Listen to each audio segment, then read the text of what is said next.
This one? Yes, this one.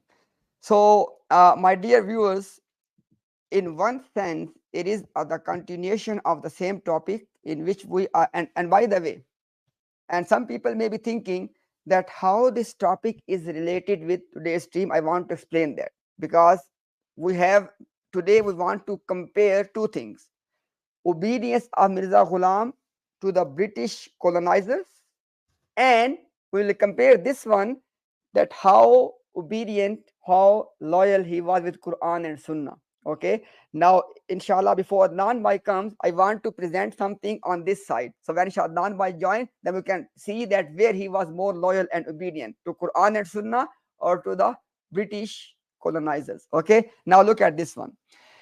He says in Ruhani Khazain, volume 19, page 98, अगर कुरान ने मेरा नाम इब्ने मरियम नहीं रखा तो मैं झूठा हूं. My dear brothers and sisters in humanity from Ahmadiyya and all the viewers, the matter is very simple.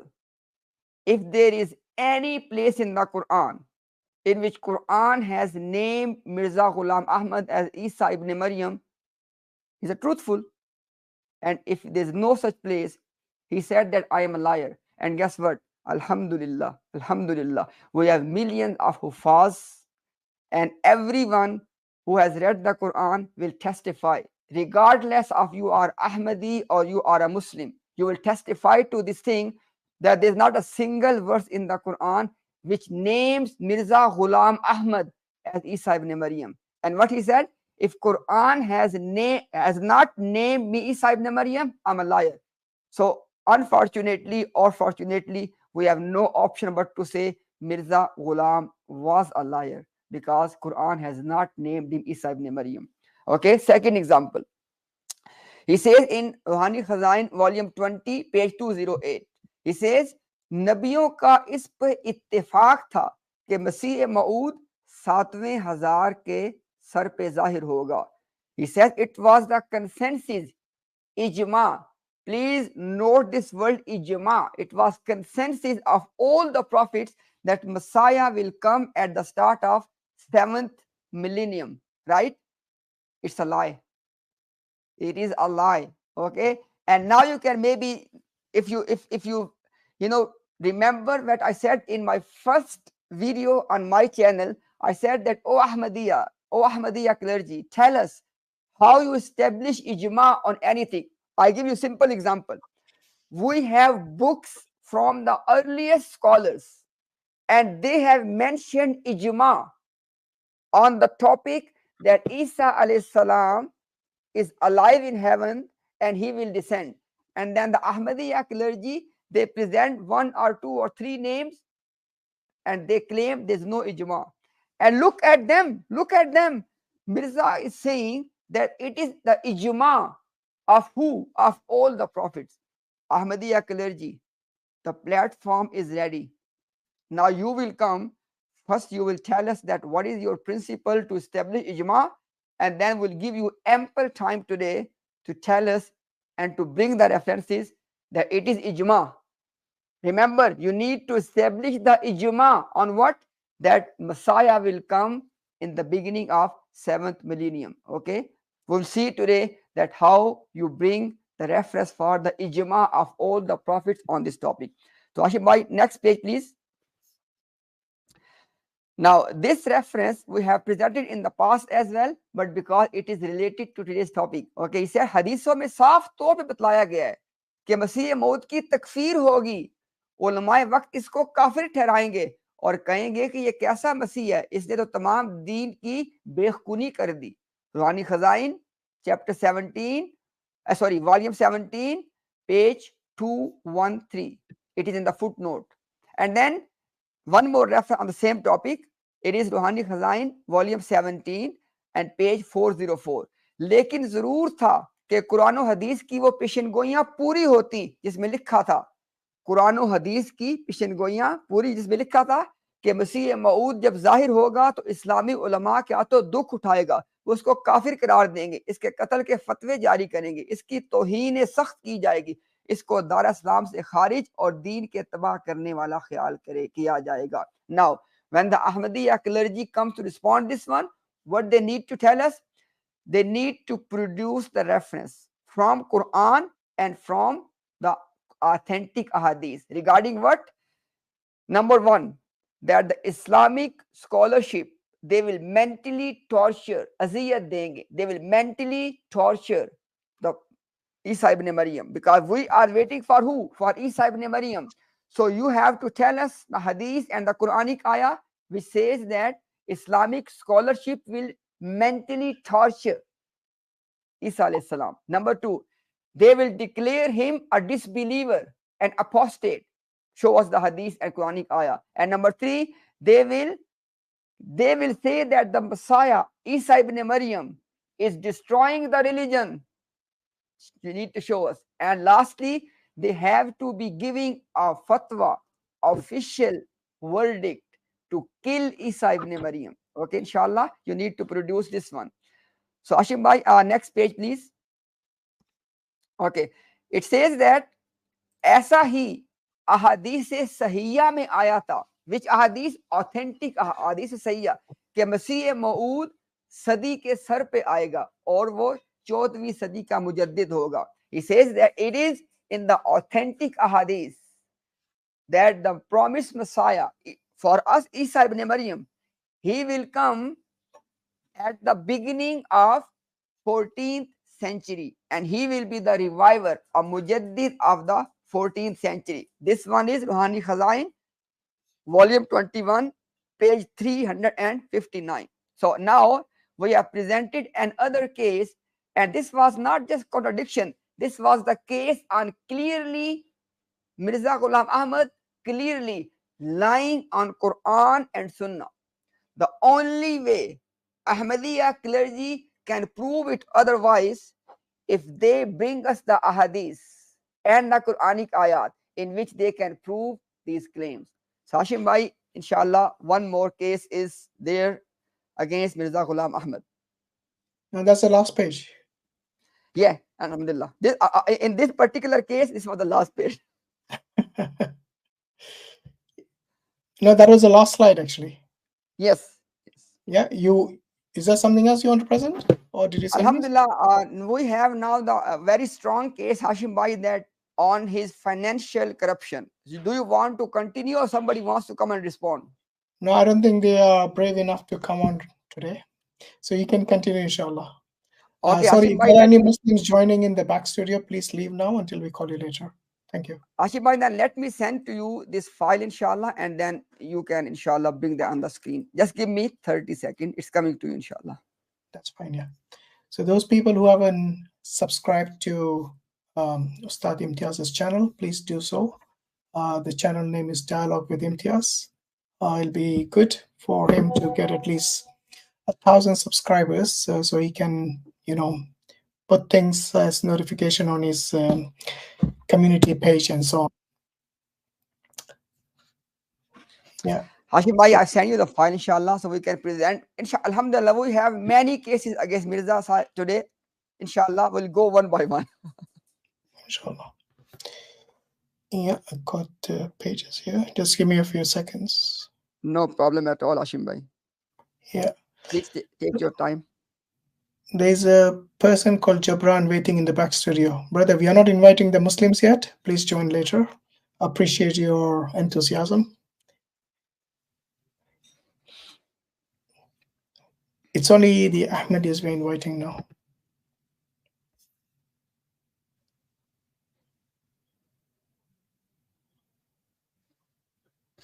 Okay.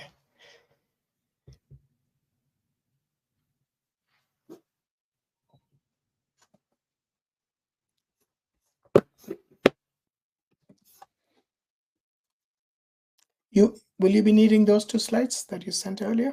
Yes, Hashim, I just sent you a file just now. Maybe, inshallah, if you can put on the screens, inshallah, people can see what we are representing. Okay. Yeah, I'm just uploading that.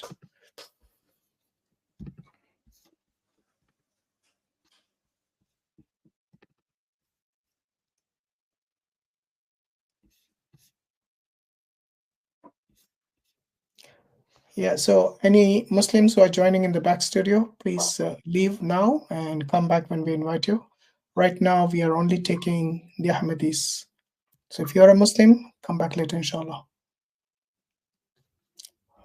The Real Revolution. Are you an Ahmadi? If yes, can you just confirm that in the private chat? Okay, then you'll have to leave if you're not. All right, so I've got the slide here. Yes, inshallah, Hashim bhai. Once you're ready, inshallah, I'll begin. Yeah, it's ready. Okay, inshallah, brothers. Before I start reading this presentation, I want you to pay extra attention so you can understand the case. Now, what is the claim? That Mirza Ghulam Ahmad, he was the perfect reflection. Zille Atam. Hashim bhai, is it What okay, happened? Hashim bhai? My voice? Yeah, I can hear you audio. Yeah. Okay. So I was saying that it is claimed by Mirza Ghulam and his followers that Mirza Ghulam was the perfect reflection, Zille Atam, perfect reflection of Prophet Muhammad sallallahu alaihi wasallam.